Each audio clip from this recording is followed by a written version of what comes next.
1045 The Team and 1045theteam.com. It's Levack and Goz here with you. And this Sunday, International Boxing Hall of Fame, 7 new inductees will be enshrined. And joining us on the phone lines, he is one of the inductees, Barry Tompkins. Barry, take us through the time where you get the call that you will be a Boxing Hall of Famer. What was that like?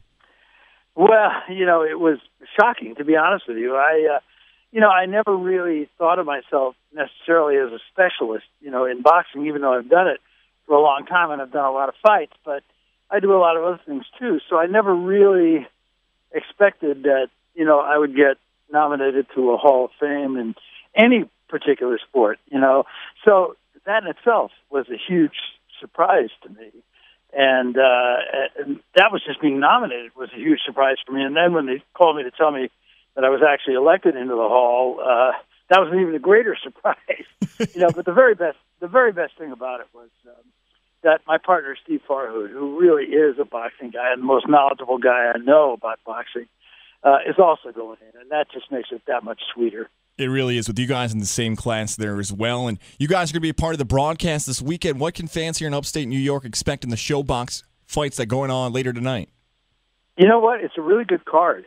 It really speaks to what the Showbox series is all about. It's not championship fights. Every once in a while it is, but as a rule, it's not championship fights. But it's guys who are getting matched tougher than they've ever been matched and trying to make that jump from prospect to contender. As a result of that, we usually get very competitive fights on Showtime, on Showbox, I should say, which is on Showtime. But this series, we have more good fights than the championship series, to be honest with you. And tonight, the two guys in the main event are combined 42-0, and most likely the winner will get a title shot in his next fight. And they're both quality guys, and as a commentator, all I can tell you is, the very best thing for me is to go into a fight really not knowing who's going to win the fight. And that's what we've got tonight. There's a guy named Regis Prograis, who I think has a real good chance to be a champion. And he's fighting a guy named Joel Diaz Jr., who's also undefeated. So here I'm telling you that Prograis could be a champion, and yet I'm not certain that he's going to win the fight tonight. So that's what makes this series really a lot of fun to do, because we get really competitive fights. Make sure you head out to Verona, New York, to Turning Stone Casino and Resorts, where the fights are going to be happening tonight. Joining us on the phone lines, he is Barry Tompkins, being inducted into the Boxing Hall of Fame this weekend on 1045 The Team and 1045theteam.com. Barry, when you're looking back at your career, are there certain moments or certain fights that stand out to you and say, wow, I was really proud that I was a part of this? Yes, absolutely there are. I was really fortunate in that the first boxing I did was the Olympic Games in 1976. I was working at NBC, and I'd never done boxing before in my life. And when they asked me to do it, I thought, well, I know my left from my right. I should be able to do boxing. And that's how it all started. And needless to say, it's a little bit more than that. But during the 80s and into the 90s, I was lucky enough to be at HBO when that was one of the glory times for the sport of boxing. There was not only a good fight every 6 months, there was a good competitive fight every couple of months. We probably had 5 or 6 a year. So, I had a chance. I did both the Leonard Hearns fights. I did when Mike Tyson won the title, beating Trevor Berbick. I did that fight. I did the best fight I ever saw was Alexis Arguello and Aaron Pryor in the Orange Bowl, and that was a great fight from every aspect because it was really a volatile environment, so it wasn't just about the fight. And, of course, I did Hagler-Leonard, which was a very difficult fight for me to do because Ray Leonard was my color commentator for 10 years. He was like a little brother to me. And I had done Marvin Hagler's probably the last 20 fights, and so I got to know him really well, too. So it was a very hard fight to do because I cared so much about both those guys. But in terms of caliber of event, that was probably the biggest one. Now leading up to Sunday, the speech, are you getting a little nervous? What are you going to do? Are you getting your little ribbing from your partner, Steve Farhood, and everybody else for the big moment on Sunday? Of course.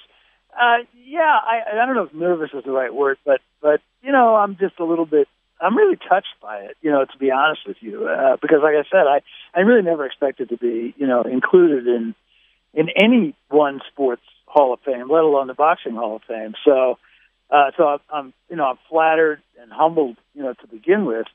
And to be honest with you, even though, I'm in a very public business, doing broadcasting, I don't particularly like to do speaking in front of large groups. I mean, I do it, and I've done it my whole life, but it's not anything I aspire to do or like to do on a regular basis. So I don't think I'll be nervous, but I think I'll be, I'll have butterflies until the first couple of paragraphs of my speech. But you want to say the right things, and you want to include everybody, and they want to keep it to about 6 minutes. So it's like I always likened it to like when you get married and you're sending out wedding invitations. If you're having 100 people, number 101 and 102 are going to be mad at you, Right. And that's kind of the case here too. You want to be able to thank everybody who I've crossed paths with during my career, and I have to be pretty selective about it just because of time.